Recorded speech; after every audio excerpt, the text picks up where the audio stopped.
This here is a white themed game PC that I'll be building for under 700 Canadian dollars that will be able to crush games at 1080p as well as some games at 1440p. And I'll be flipping this gaming PC locally for 950 Canadian dollars. So stay subscribed and let's get to the build video.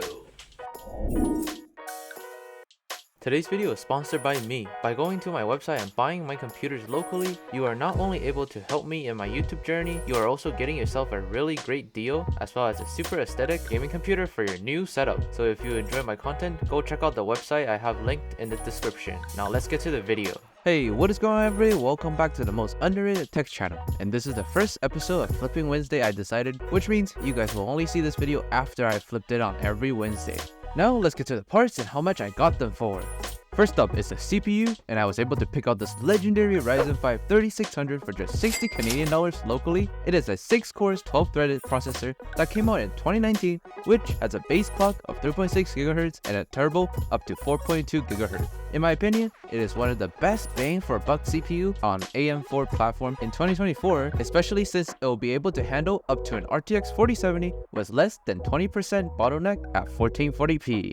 To cool the CPU, I was able to get this deep cool matrix cooler with a white ARGB fan attached to it for just $0 because it came from a trade-in PC. It's got 4 copper heat pipes, which means this should be able to handle up to a Ryzen 7 5700X with ease. But something I didn't like with this cooler is that the way you mount it is like extremely tedious and takes so much time, and if your fingers do not have enough grip strength, I think you might not be able to mount the cooler tight enough. Next up for the motherboard, I was originally going to use this used Gigabyte B450M Wi-Fi board that I bought off my friend for 100 Canadian dollars, which has 4 memory slots that support up to 64 GB of DDR4 memory, and the VRM should be able to handle up to a Ryzen 7 5800X 3D with decent performances while max load. As for why I said I was originally going to use this motherboard, I'll get to that later in this video. Then for the RAM, I went with this kit of 16GB of DDR4 3200MHz glow-away memory for just 30 Canadian dollars from AliExpress. I only went with this kit because I know for sure that this speed, the system will run without any issues whatsoever, and it was the only white kit of RAM at the studio at the time of recording. Next up is the storage, and I was able to get this quote-unquote used 1TB Samsung 970 EVO Plus M.2 SSD for just 20 Canadian dollars, which is also from a trade-in PC. I say quote-unquote used because I think the person who had it in their PC never actually formatted and used it, because when I checked the health and disk info, it shows 0 write and 0 read capacity. On top of that, I added a white heatsink to it for just an additional $5 so it could fit in with the white aesthetic I'm going for. Now for the graphics card though. I was able to get the Zotac Dual Fan RTX 3060 Ti for just 300 Canadian dollars. This graphics card performs a bit better than the RTX 4060 and in my opinion is the best bang for buck GPU on the used market in 2024. Also, 8GB of VRAM is more than enough for a system like this, so don't even comment, "You need more VRAM because future proofing."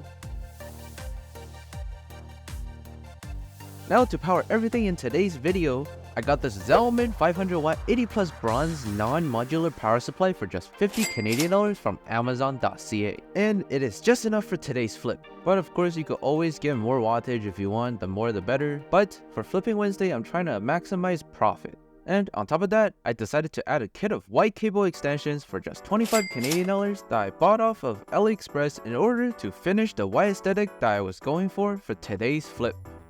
Now we're finally onto the case. I was able to get the Sama M203 white MATX case plus 4 RGB fans from Newegg a week before Black Friday sale for just 80 Canadian bucks. I bought this case because it is an all-white case with the PSU basement cutout to show the power supply, and I would say the cable management space in the back is pretty solid. Although I had to add a $15 kit of ARGB fans to the final price total because I thought the RGB fans included in the case are ARGB, but instead they were static RGB garbage Molex fans, and there's no way in heck I will be using those in a $950 gaming PC flip. Well, it turns out these fans I bought from China. Wait for it.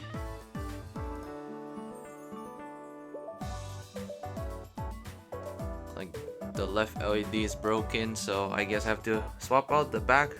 One eternity later.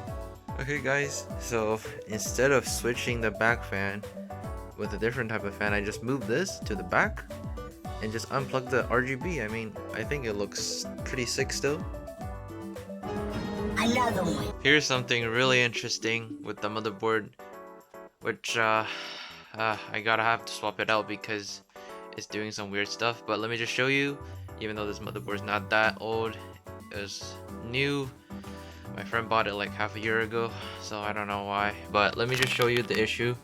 So here's my USB drive in a USB 3.0 port, and this is what I usually use to stress test on my PCs. So let me just run Prime 95 and you'll see what's wrong with it. So you can see the folder is still here, right? Okay.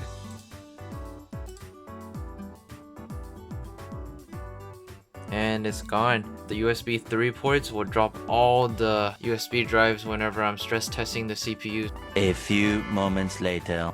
Now, with the new A520M mobile installed, the cost of the build actually goes down by $40, but it loses 2 RAM slots, and on top of that, it still had the same issue, so I assume it's just a gigabyte thing, because other than that, the system works 100% and passed all my stress tests. Also, I had to add a $10 Wi-Fi card to the final total, because unlike the B450M that I was originally going to use, it does not include Wi-Fi on board. Also, the change of the mobile means that the heatsink had to be removed because the mounting thing for the SSD will not go in all the way if I added the heatsink to the SSD, which means that's a $5 deducted from the total. Also, I had to add a $6 ARGB controller to the total because the A520M did not have 5V ARGB pinout. With all that being said, let's talk about today's price tally. As you can see up on the screen, it cost me exactly 650 Canadian rupees to build after the motherboard swap.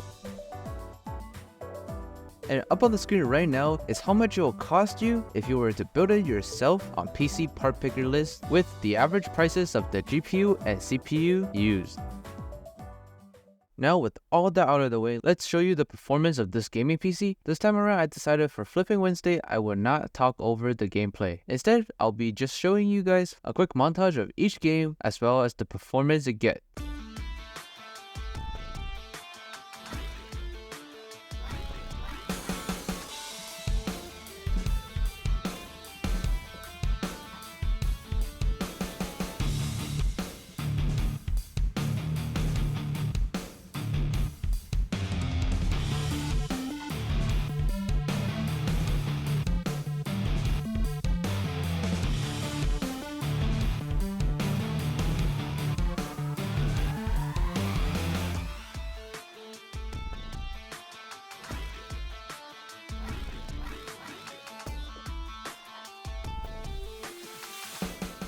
With the performance out of the way, I was able to flip this PC within just one day of listing it for 950 Canadian dollars.